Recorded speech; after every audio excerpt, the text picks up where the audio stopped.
在《雪中悍刀行》当中，最精彩的部分除了江湖上的厮杀之外，庙堂上的各种谋划也让读者们看得十分的过瘾。而说到谋划，自然就离不开谋士了。今天我们就来了解一下原著当中的10大谋士。第10位，谢观音。谢观音是豪伐世家出来的世子，极为擅长气运之争。原本他是能和黄龙士还有李义山等人并列的，但是因为人品太差，几乎受到所有人的讨厌，所以只能排在末尾的位置了。谢观音曾经为了气运，将自己的妻子杀死。他的妻子是一位即将化为真龙的蛟龙，而他也是南宫仆夜的父亲。南宫仆夜之所以要杀死他，就是因为母亲被他害死了。如果说黄龙士是翻书人的话，那么谢观音就是背书人了，只会按照定好的路走，处处和徐凤年作对，最后连邓太阿都看不下去了，千里追杀将他杀死。第9位，徐北止。徐北止是北莽北院大王徐淮南的孙子，也是徐淮南送给徐凤年的礼物。徐北止获得徐淮南的真传，擅长使用阴谋，被李义山看好，能够成为北凉的下一个赵长陵。在两马大战的时候，徐北止给出了很多的建议，他的谋划对于战争的走向起了重大的作用。北凉能够在大战当中取胜，徐北止功不可没。第8位，陈希亮。陈希亮也是被李义山看好的谋士之一，他对于徐凤年来说相当于徐骁身边的李义山。和徐北止不同，陈希亮更擅长隐藏在暗处谋划，两人一人在明，一人在暗。陈希亮的作用就是处理庙堂上的事儿，给他时间成长，势必会成为下一个李义山。第7位，赵长陵。赵长陵是当年最早追随徐骁的谋士之一，出生于世家大族，擅长于阳谋，也是当时最激进的主战派，看好陈之豹，希望陈之豹能够在之后接替徐骁的位置，成为下一个北凉王。西垒壁一战，赵长陵主张徐骁划江而治，成为第2个皇帝。多年以后，赵长陵见到徐凤年，承认自己不如李义山，如果当年北凉按照他的谋划来，早就分崩离析了。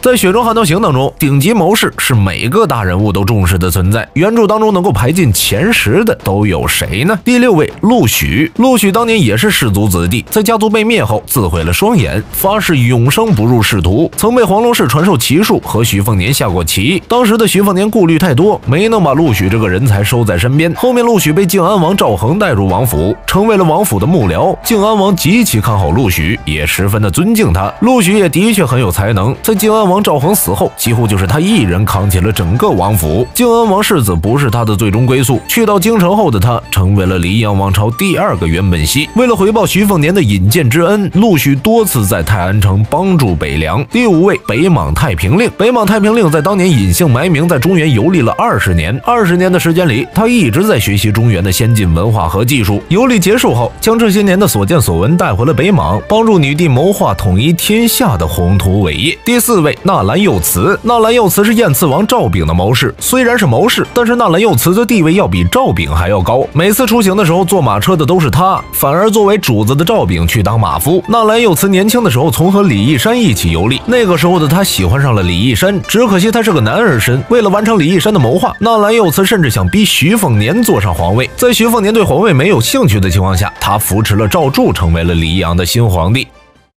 在《雪中悍刀行》当中，最精彩的部分除了江湖上的厮杀之外，庙堂上的各种谋划也是让读者们看得十分过瘾。而说到谋划，自然就离不开谋士了。今天我们就来了解一下原著当中的10大谋士。第3位，袁本溪。袁本溪是黎阳王朝幕后的谋士，也是黎阳王朝各种谋划的幕后推手。当年的京城白衣案就是他一手谋划的，所以他也是徐凤年最大的仇人。当年徐骁在得知白衣案后，就一直派死士刺杀袁本溪，他的天干死士大半都死在了刺杀袁本溪的过程中。黎阳的赵沟也是袁本溪建立的，当年的皇帝也是他的牵线傀儡，只不过新皇帝不愿再当傀儡，注定了袁本溪悲惨的结局。第2位，李义山。李义山也是徐骁最早的谋士之一，是徐骁身边最重要的人，也是徐凤年的师傅。李义山的一生都在为北凉谋划。在徐骁封王北凉后，李义山将自己封锁在听朝阁内20年，20年的时间里，给北凉谋划好了一切。即便是徐凤年想要当皇帝，李义山也是给他铺好了路。他曾点评过天下间的谋士，黄龙士得76颗棋子是第1，袁本溪67颗棋子逊色不少。之后的徐凤年给李义山点评了71颗棋子，排在了天下谋士的第2位。第1位，黄龙士。黄龙士是当年天下大乱的罪魁祸首之一，正是他的谋划推动了春秋之战。在书中零碎的信息当中，我们能够得到黄龙士的真实身份是个穿越者，他有着现代人的思维，是见证过历史的人，他是历史的翻书人，知晓历史，在将庙堂的气运引进江湖后，造就了一个盛世。他的目的就是用一时的大乱换后世一世的太平。